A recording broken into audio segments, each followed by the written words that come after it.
Thank you for joining me for the second part of the Zadok priestly calendar in the Dead Sea Scrolls. Now, we're going to talk a little bit more about the Torah and how this calendar is in the Torah. In the first part, we talked about the solar calendar being depicted in Scripture, which is amazing. Now we're going to talk about how the calendar functions from year to year. One thing that we have to keep in mind is that the creation week is supreme. It is the precedent that was established in the very beginning. Day one, we saw, let there be light. And this was a division of light and dark that occurred on day one. I believe that's a depiction of an equinox on day one. Day two was the creation of the heavens, and day three was the creation of the earth. Now, day two wasn't tov, it wasn't good. It wasn't until the heavens and the earth were both created on day three that it was good. On day four, we see the creation of time. This is the first month of the first year. How is time calculated? Through the use of the sun, the moon, and the stars. So until we had the sun, the moon, and the stars placed in the heavens on the fourth day, time just didn't exist, not as we know it today. So day four is the beginning of time. It was the start of the first year, the first calendar in the Torah. Day five, we see the creation of the sea creatures and the birds. Day six, there was the creation of beasts of the earth. Adam and Eve were created, and the Garden of Eden was created. And day seven was the seventh day Sabbath. Now, if you notice that from the day, the first day of the first month, which is on day four of creation, if you count day 4, 5, 6, and 7, you will see that day 7, the seventh day Sabbath, is on the fourth day of the month. If you'll recall that in the first cycle of the spring season, in the first month, the first Sabbath day is always on day 4. This is why. Because in the story of creation, the Sabbath occurred 4 days after time began. So Abib 1, or New Year's Day, must always fall on the fourth day of the week. The seasons or renewals of the 13-week cycle must always begin on the fourth day of the week as well. The first Sabbath of the first year in each season must occur on the fourth day of the new month. If you'll recall, in our previous slide, we saw that month 1, which is the first month of spring, month 4, which is the first month of summer, month 7, which is the first month of fall, and month 10, which is the first month of winter, all of the Sabbaths match, and they all begin on the fourth day of that month. Now, let's talk about intercalary days in the book of Enoch and why we have intercalary days. Why is there a 31st day at the end of every third month preceding the start of the next season? So, if we look here on the diagram, you will see that this is a year starting with the spring. You'll see the chart on the right-hand side. It says spring going down into summer. You'll see there's 3 months. So we have month 1, which began on Wednesday, the fourth day of the week. Month 2 begins on Friday, which is the 6th day of the week. And month 3 began on Sunday. If we do not include that 31st intercalary day, our first day of summer, of the summer season, would begin on Tuesday, not on Wednesday. This is why the 31st day must be included with the third month in order to keep the first day of the next season cycle on Wednesday, the fourth day.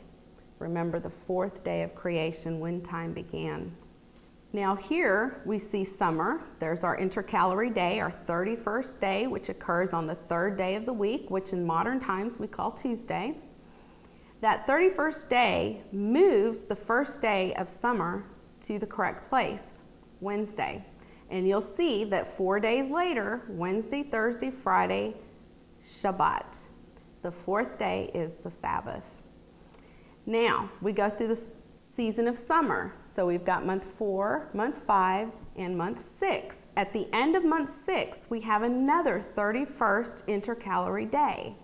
The reason again is to keep the next season of fall from beginning on the wrong day. It has to begin on the 4th day of the week, which is Wednesday. Now we see the months of fall. When we have our intercalary day in the beginning, our first day of fall falls on Wednesday. The first day of the 7th month falls on Wednesday.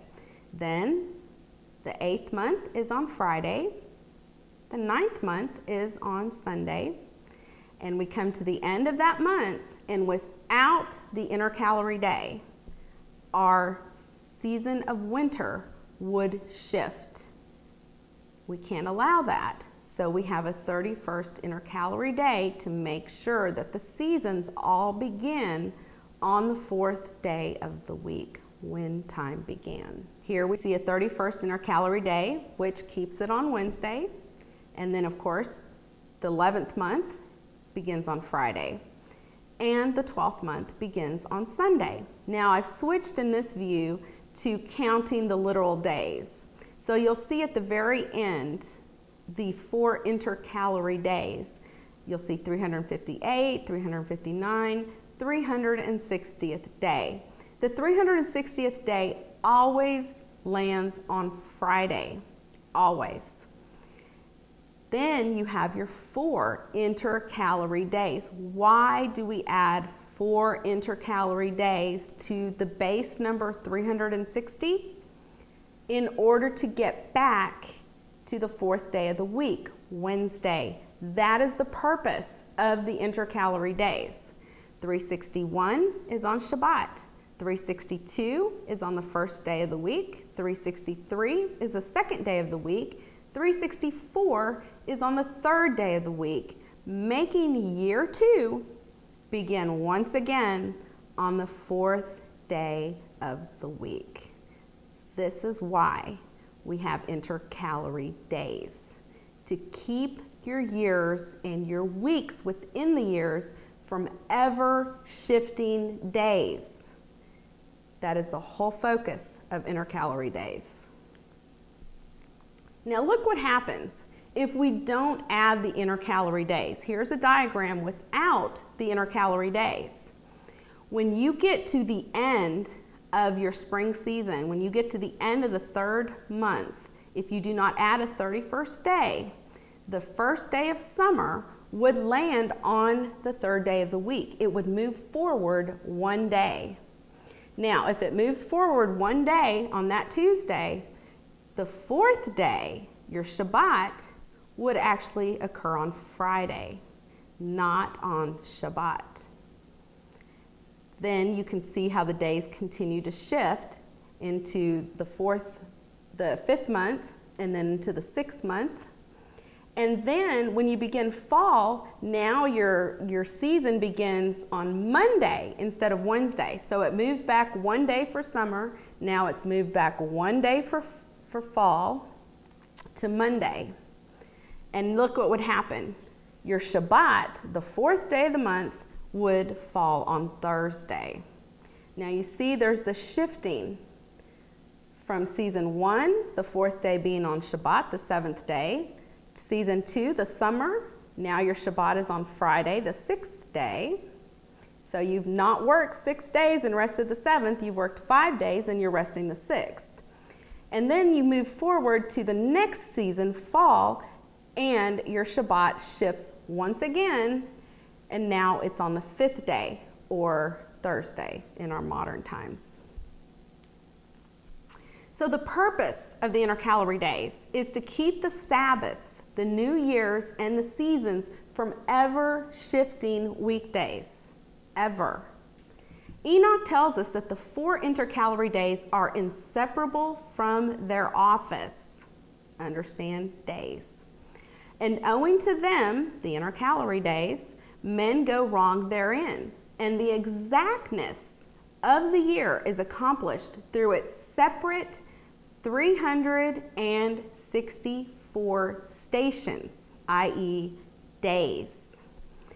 You cannot separate those intercalary days from the 3rd day of the week. They are always the 3rd day of the week. So if you are following a calendar that shifts your days of the week, including your 7th day Sabbath, from season to season or from year to year, then you are unfortunately erring according to the witness of the Torah and the Zadok priests and Enoch 1. It is impossible to shift the Sabbath day and to keep the Sabbath commandment holy. For in 6 days Yah made the heavens and the earth, the sea and all that is in them, and rested the 7th day. Therefore Yah blessed the Sabbath day and hallowed it. Exodus 20:11. Work shall be done for 6 days, not 5, not 4. But the 7th day is the Sabbath of rest, holy to Yahweh. Whoever does any work on the Sabbath day, he shall surely be put to death. That's in Exodus 31:15. So any shifting of the Sabbath day from year to year will cause less days or more days until the next Sabbath, breaking the cycle of creation. As I showed you just a few minutes ago, if you shifted your Sabbath, you were resting, or you were working rather, for 5 days and then resting on the 6th day and calling it the Sabbath and then starting a 7-day cycle from there. Now you've broken the Sabbath cycle. You cannot do that. The reason this occurs is because many people use the book of Enoch 1 as the sole authority on the biblical calendar. However, Enoch 1 was written after the creation week cycle had already been established. It builds upon established precedent. And we see that if you follow the calendar correctly from the 4th day of creation week, you will never shift your Sabbath day from season to season or from year to year. You cannot break the eternal cycle. If you began following Yah's biblical calendar from the 4th day of creation, when time began, you would never see the 7th day Sabbath shift days ever. It is perfect. It is unchanging. It is a calculated calendar based on the number 7, which we first see in the 7 days of creation. 7 is a holy, sacred unit of time. And Yah uses it in the scripture to establish the 7th day Sabbath and to establish feast days. We saw that with Shavuot. The Shemitah years, every 7th year, the land remains fallow, you don't plant. And the Jubilee years, when the land returns to its rightful owners. So the 364-day year conforms to the sacred 7-day weekly cycle as established at creation, the precedent, and the 7-day week does not shift to conform to the 364-day year. And I think that's where some people are erring, is that they're wanting to shift their weeks to conform to a 364-day year. But the reality is that your 364-day year must conform to the 7-day weekly cycle, because precedent builds upon precedent. Now, the sign of the vernal equinox. Then Elohim said, "Let there be lights in the firmament of the heavens to divide the day from the night, and let them be for signs and seasons and for days and years." Genesis 1:14. Signs, or ot, that's Hebrews 2:26, if you want to look that up. It means a sign or a signal. The root word is uth, and that is 225 in your Strongs. And that means to come, to consent or agree. So the vernal equinox requires the star, sun, and the moon working together to produce equal day and equal night. We went over that in part 1. So the stars complete a 360-degree circle, and the sun rises in nearly the same place in the constellations as it did a year earlier. Now, we talked about the precession of the equinoxes and how the equinox moves forward 1 day every year or 2 days every 4 years. So this is why when it rises during the vernal equinox and they mark where it is in the constellations, it's not precisely where it was the year before. It's always moving forward. And in 72 years, the equinox actually moves forward 1 full degree in the 360-degree constellation cycle. And then the moon pauses to set in the same gate as the sun 2 times per year. The sun does nothing different. It's the moon that pauses and sets with the sun, and that is what creates equal day, equal night. This is what the scriptures call a sign, a signal, or an agreement or consent to indicate that the next year may begin.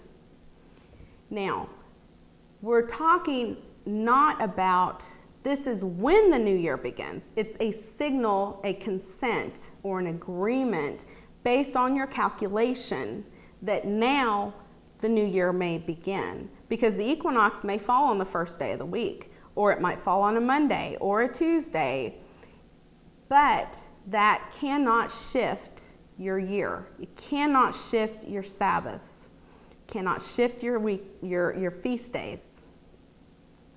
Now, I want to add a quick note here that nowhere in Genesis 1:14 are there any earth signs given for determining the new year, such as the barley being ripe. That is not in Torah, that is not in the precedent of what is used to establish when a year can begin. That is the sun, the moon, and the stars. There are no earth signs in Genesis 1:14. That is a doctrine of man that is not found in the precedent given in Genesis chapter 1. So again, observation is not how y'all's calendar is designed to be followed. Observation is only for consent or agreement from the 3 witnesses, the sun, the moon, and the stars, at the equinox, that tells you, yes, when your 364 days is up, you may begin the next year on that Wednesday following the vernal equinox. Now, what the vernal equinox does not do, the vernal equinox does not occur exactly 364 days from the vernal equinox of the previous year. We just talked about that. The vernal equinox occurs 365 or 366 days from the previous vernal equinox. The vernal equinox does not establish the first day of the new year or Abib 1, either on the equinox itself or on the day immediately following it. Now, I know that in Enoch, he gives us the equinox on the 3rd day. I understand that. But you also must understand that there are parts of Enoch 1 that are missing. They have been found, some parts of it have been found in the Dead Sea Scrolls that were not in Enoch 1. And there are missing parts of it. And like I said, in the story of creation on day 1, we see a division of night and day. That is also an equinox. So you have an equinox in Torah on Sunday, and you have an equinox in Enoch on Tuesday. That's because the equinox moves. It moves every year. It shifts forward 1 or 2 days. Now, the vernal equinox is a signal. It's an agreement or a consent, a witness that the new year, Abib 1, may be declared after the 364th day of the current year has concluded. It doesn't matter if the equinox occurs on day 362. You cannot begin your new year on the next day because you would have only worked 3, 4, 5 days and then rested on the 6th day. And that violates the commandment. He gave us a precedent. 6 days you can work. The 7th is the Shabbat. Any attempts to use the equinox signal as the definitive start of the next year, 1, annuls the 7-day weekly cycle of creation. Again, you're working 4 or 5 days and you're resting on the 6th day. It violates the fourth commandment, and it shifts the seventh-day Sabbath each year. So here is an example of an equinox occurring on the 361st day. This is in 2016, actually. I was going to use 1999 and 2000, but I decided to go with more current years. So in 2016, the equinox fell on March 19th, which was the seventh day, the Sabbath. However, the first day of the year did not begin until the fourth day of the week. So you can see day 361 is when the equinox occurs. You've got to finish out your calculation, 362, 363, 364, and on the fourth day is the first day of the next year. It is impossible to follow the vernal equinox to establish years unless you disregard the 7-day weekly cycle completely. In 2017, the equinox fell on March 20, and on the first day of the week, and that's actually day 362. So in the first, on the top diagram, it's day 361. The bottom diagram, it lands on day 362, 363, 364, and here you have your fourth day. This is why that you see some Enoch calendars are observing their seventh-day Sabbath this year on a Thursday, which for them is the fourth day following the equinox, which it is. It is the fourth day following the equinox. However, Enoch 1 says, and owing to them, the intercalary days, men go wrong therein. There's a myriad of different ways to go wrong if you don't understand the intercalary days. So here in 2017, so the equinox is on Monday. Monday is day 1, Tuesday is day 2, Wednesday is day 3 because it shifted, and the fifth day is now why they are keeping the Sabbath on the fourth day, which is actually our Thursdays. And I know heads are spinning in 360-degree circles right now. But honestly, it's not my intention to offend any of my brothers and sisters who believe differently than I do. I sincerely disagree with you, and you can sincerely disagree with me, but let's remember we're still brothers and sisters. The correct weekly cycle has not been lost. Yes, I have read the evidence put forth by my Enoch calendar friends and my lunar calendar friends purporting to show that we cannot trust the 7-day weekly cycle that we currently follow. Yes, I've seen it. I've been bombarded with it at times.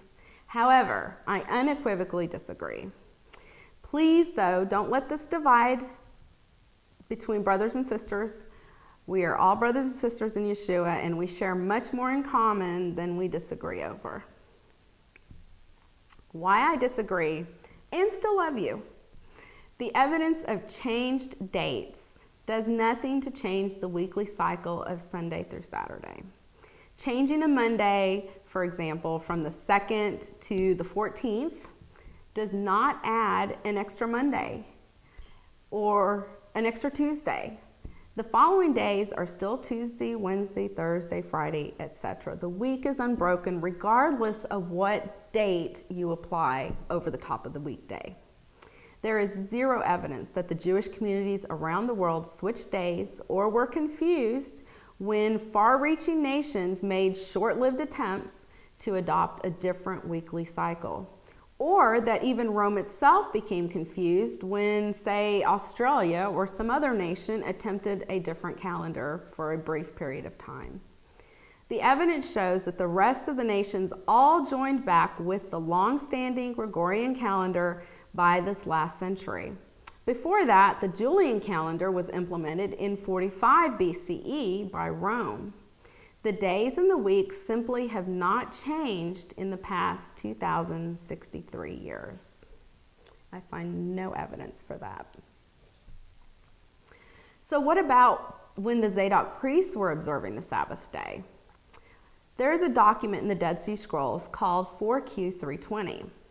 It is a reconciled lunar and solar calendar with specific days of the week when full moons occurred. Through a great deal of personal research, I discovered that the luminary calendar provided by 4Q320, which documents 2,300 years ago, 3 years in a row, is an exact match to our modern day weekly cycle between 2013 and 2018. Exact match. Anyone who understands the Zadok priestly calendar can do as I've done and reconcile our modern week with 4Q320. However, this will not work if you follow a shifting calendar. It can only be reconciled using our current 7-day weekly cycle. Now, in this diagram, I'd like you to see that this is 2013 Gregorian on the right side and 2013 Enoch calendar on the left side. And I just want you to note where the full moons are occurring. So on Enoch, you've got the first day of the year. There's a full moon on Wednesday, the 4th day. And on the Gregorian calendar, that correlates to the 27th day of March. You've got a full moon. Now you move down to the 30th day on the Enoch calendar, you have a full moon, which correlates to the Gregorian calendar, the 25th day. Notice that it is on a Thursday. And then move on down, you see that the next full moon occurs on the 30th day of Hakoz, and that is the 25th day of May. And the next full moon occurs on Sunday, the first day of the week, and you'll see that the 23rd day of June. And like I said, I've got 6 years of reconciled Gregorian to Enoch. The days of the week are the same. Now, this is what 4Q320 actually talks about, which is the lunar cycle and the solar Enoch cycle. And it starts with, to show it from the east and to cause it to shine in the middle of heaven, in the foundation of creation, from evening till morning. Now, this is talking about the moon, because the sun does not shine from evening until morning. Only the moon does. And this is a full moon. On the 4th day of the week of the sons of Gamul in the 1st month of the 1st year.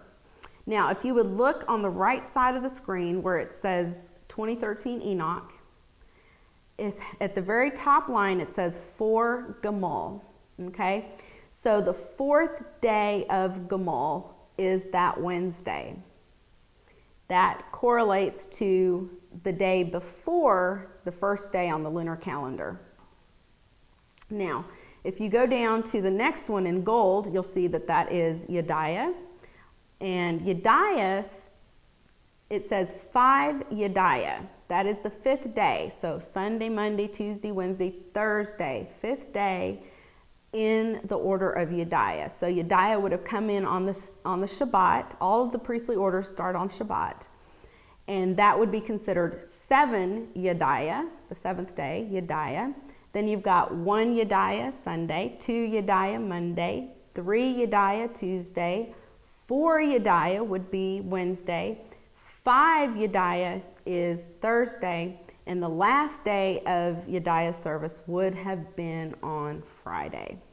But you see where you have the full moon right there on the 5th day of Yediah, which is the very next line. On the 5th day in the week of Yediah, corresponding to the 29th day, see where the gold, the 29th day on the lunar calendar on the left, which falls on the 30th day of the solar month. So under the Enoch calendar, that is the 30th day.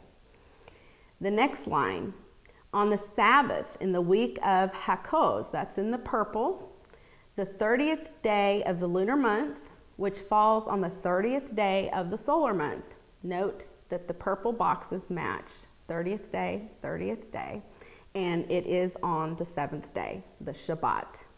That's why it says 7 Hakoz. Now to the next one, and on the 1st day in the week of Eliashib, which is the 29th day of the lunar month, see where the full moon is on the left side of the screen, the 29th day, which is the 29th day of the solar month. See where it is on day 1, 1 Eliashib, the 29th day of month 3.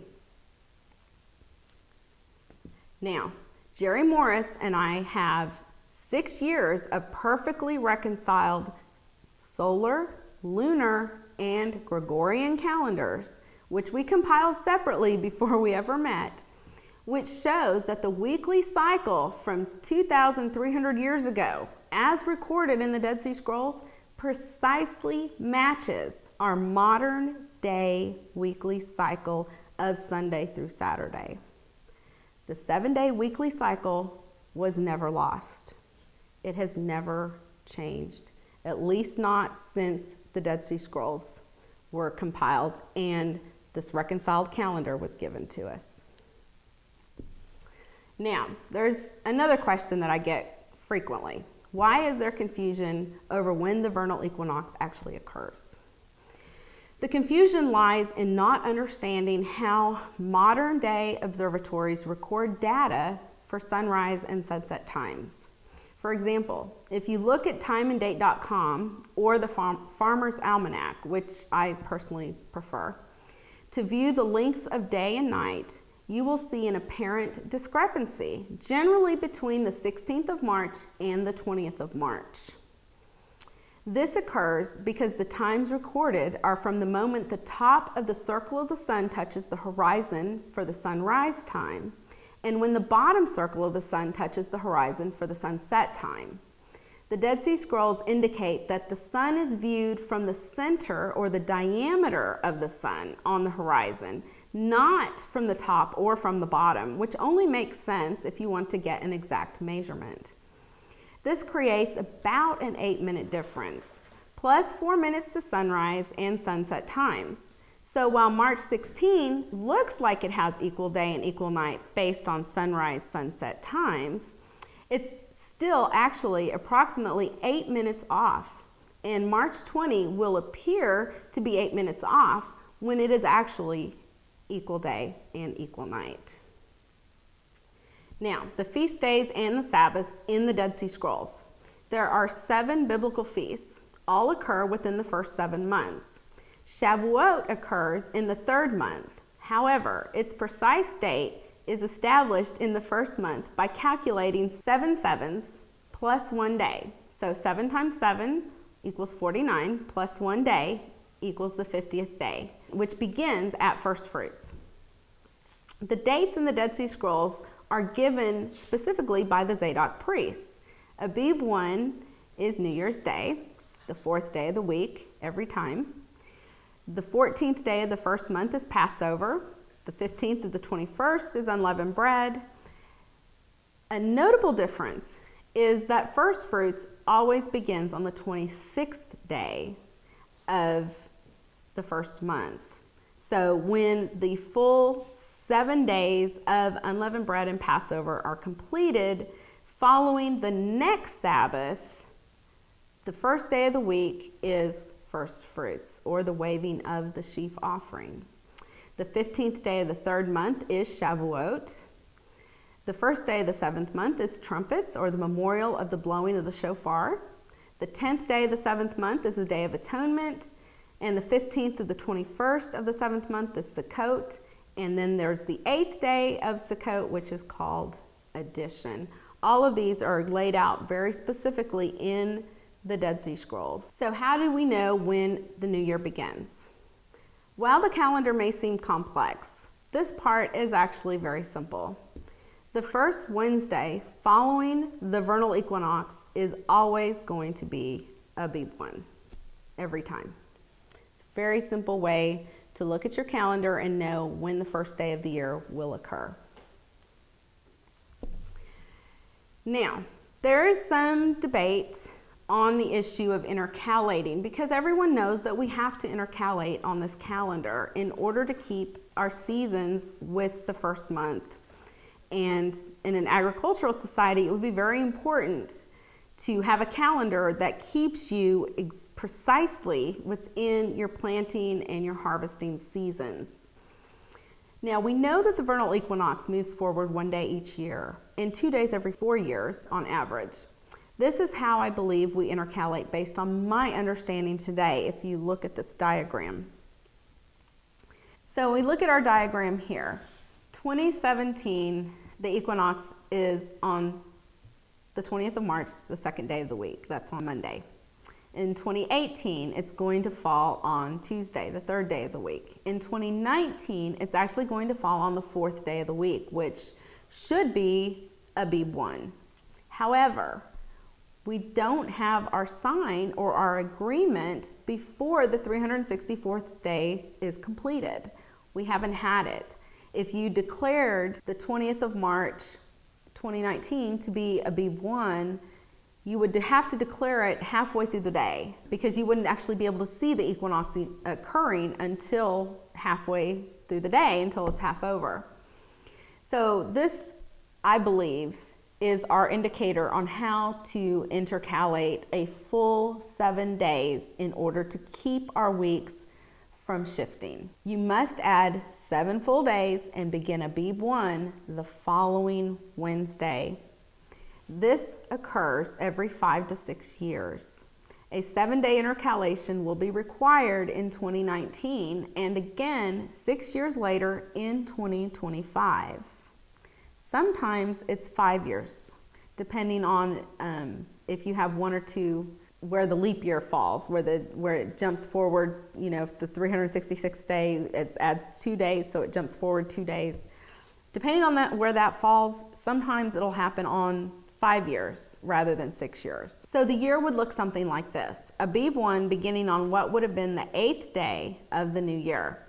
And I agree with John and Donna Minton that the regular priests would come in on the 361st day, which is the 28th day, the 12th month, and they would work for their normal first 4 days. Then all of the priestly courses would work the 7 intercalary days, as they always did on unleavened bread and Sukkot. And then the regular order would finish out their final 3 days. So they would come in on the 361st day, and for each of those blue boxes, they would work 1, 2, 3, 4 days. All of the priests would come in on the first day, and they would work for 7 days, which would end on the 3rd day of the week, on Tuesday. And then the priestly order would pick up their final 3 days, 1st, 2nd, 3rd day of the new year. That would keep your weeks from ever shifting, and it would also keep your priestly orders from ever shifting. Remember, your priestly orders cannot shift, and neither can your 7-day week. So without intercalating a full 7 days, Abib 1 would quickly move away from the vernal equinox, as it would occur at first 1 day later than Abib 1, and then within 6 years it would occur a full week after Abib 1. We're talking about the vernal equinox now. The vernal equinox would occur a week after the first day of the year began. And within 24 years, the vernal equinox would occur a month after you declared Abib 1 the first month of the year. This would be unimaginable in an agricultural society dependent upon its planting, harvesting, and livestock. The biblical calendar actually keeps the new year and the agricultural calendar as closely aligned with the seasons as possible. In fact, this calendar is far superior to any other calendar system for an agricultural cycle. Also, without intercalating a full 7 days, the weekly cycle would shift and the priestly orders would quickly fall into chaos, both of which we know, due to the Dead Sea Scrolls, never occurs if followed correctly.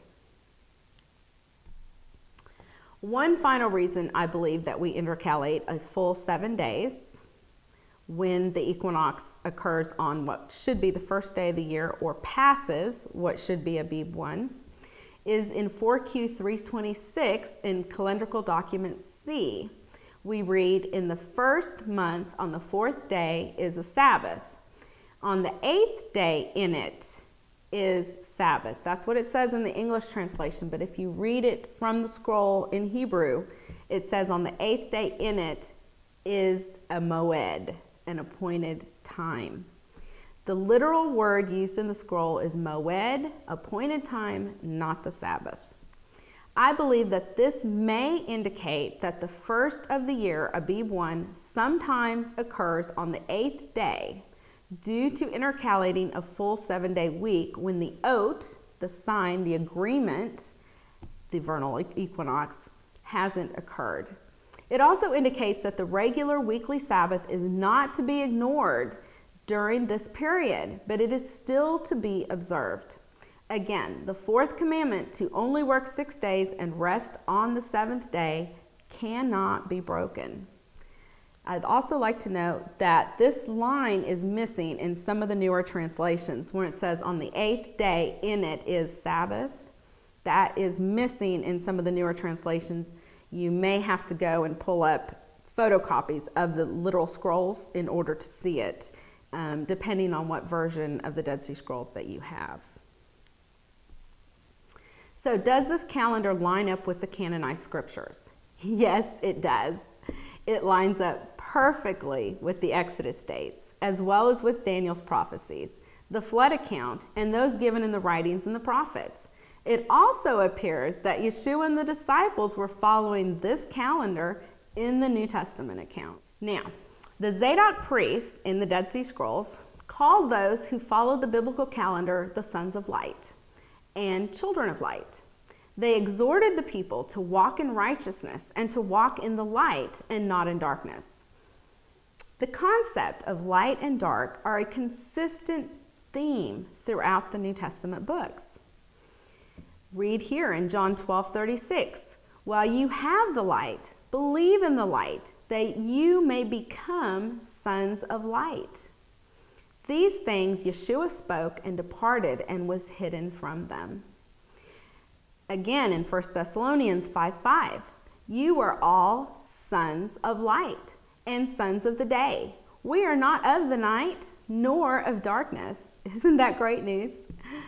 In Luke 16:8, for the sons of this world are more shrewd in their generation than the sons of light. That's not a good thing. And in Ephesians chapter 5, verse 8, for you were once in darkness, but now you are light in Yahweh. Walk as children of light. Sons of light, children of light, specific terminology directly found in the Dead Sea Scrolls. So I just want to thank you for watching this study.